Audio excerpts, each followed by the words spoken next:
আসসালামু আলাইকুম। অবশেষে আজকে আমাদের দেখা হয়ে গেল অনলাইনে থাকা আমাদের প্রিয় মানুষগুলির সাথে।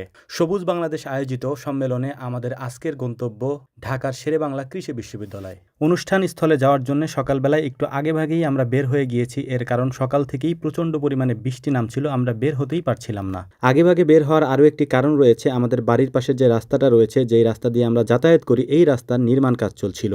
অনেক কষ্টে এই ১ কিলো রাস্তা পার হয়ে আমরা বাজার পর্যন্ত পৌঁছেছি। এরপর এখান থেকে আমরা রওনা দিয়েছি ঢাকার উদ্দেশ্যে, আমাদের যেখানে আজকের প্রোগ্রামটি রয়েছে।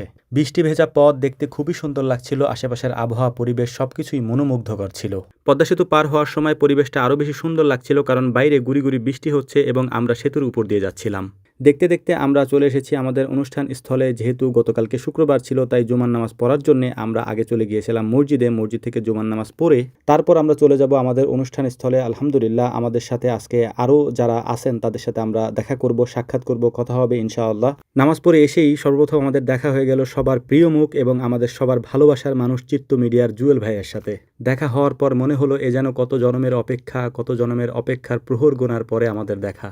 এখন যদি জুয়েল ভাই সম্পর্কে বলতে যাই তাহলে হয়তো এরকম আরও 10টা ভিডিও আমার প্রয়োজন হবে। এ কারণেই হচ্ছে ভাইকে নিয়ে আমরা উপরে চলে যাচ্ছি আমাদের গন্তব্যস্থলে, অর্থাৎ আমরা ব্যাক স্টেজে বসেছিলাম আমাদের অপেক্ষা। এদেশের আরও একজন নক্ষত্র, আমাদের প্রিয় ভাই, আমাদের গুরুও বলতে পারেন, মুহসিনুল হাকিম ভাই। অবশেষে আলহামদুলিল্লাহ ভাইকে নিয়ে আমরা মঞ্চে চলে এসেছি। মঞ্চে আসার পর এখানে আমাদের এখন মূল প্রোগ্রামটি শুরু হয়। আমি মূলত এখানে এসেছি ওনাদের কথা শোনার জন্য, কারণ আমার বলার মতো কিছুই নেই। আমি আল্লাহর নগণ্য একজন গোলাম, আমি কীই বা বলতে পারি। তবুও কিছু কথা তো বলতে হবে, কারণ এদেশের মানুষ আমাদেরকে ভালোবাসে, এদেশের মানুষ আমাদের কথা শুনতে চায়। এটার জন্য আল্লাহ তাআলার কাছে আমরা কৃতজ্ঞ এবং এদেশের মানুষের কাছে আমরা কৃতজ্ঞ।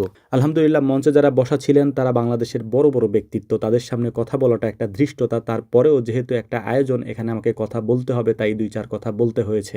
এরপর বসে বসে মনোমুগ্ধকর হয়ে বক্তব্য শুনেছি আমাদের বড় ভাই মুহসিনুল হাকিম। এরপর যিনি বক্তব্য দিয়েছেন আমাদের সবার প্রিয় চিত্ত মিডিয়ার জুয়েল ভাইয়ের। বসে বসে ওনাদের বক্তব্য শুনছিলাম আর আমার কাছে মনে হচ্ছিল আমি একটা জ্ঞানের সমুদ্রের সামনে দাঁড়িয়ে এই কথাগুলি শুনছি। স্বাভাবিকভাবে আমার তেমন কোথাও যাওয়া হয় না, লাইভ প্রোগ্রামগুলোতে তো একদমই যাওয়া হয় না। এর কারণ হচ্ছে আমি যেহেতু ব্যবসা করি, আমার খামার আছে, গরু ছাগল হাঁস মুরগি পালি, কৃষিকাজ করি, এ কারণে আমি সময় বের করতে পারি না। তো এখানকার যিনি আয়োজক ছিলেন, এখানকার যে ভাইরা ছিলেন, তাদের মধ্যে অন্যতম মারুফ ভাই, তিনি আমাকে অনেকবার বলেছিলেন, যে কারণে আমার যেতে হয়েছে। আলহামদুলিল্লাহ, আমি গিয়ে অনেক কিছু শিখতে পেরেছি যেটা আমার অতীতে জানা ছিল না। যাই হোক, আলহামদুলিল্লাহ খুব সুন্দরভাবে এই অনুষ্ঠানটি শেষ হয়েছে। শেষ হওয়ার পর আমরা যেহেতু রওনা দিয়েছি সন্ধ্যার দিকে, আমাদের পৌঁছাতে পৌঁছাতে রাত হয়ে যাবে, যে কারণে রাতের খাবারটা আমরা ভাবছিলাম যে মাওয়া এখানে এসে খাওয়া দাওয়া করে তারপরে বাড়িতে যাব। যেহেতু সফর সঙ্গী হিসেবে আমরা 7-8 জন মানুষ ছিলাম, এতগুলো মানুষ না খেয়ে আছে এখনো পর্যন্ত, যে কারণে রাতের খাবারটা আমরা এখানেই সেরে নিয়েছি।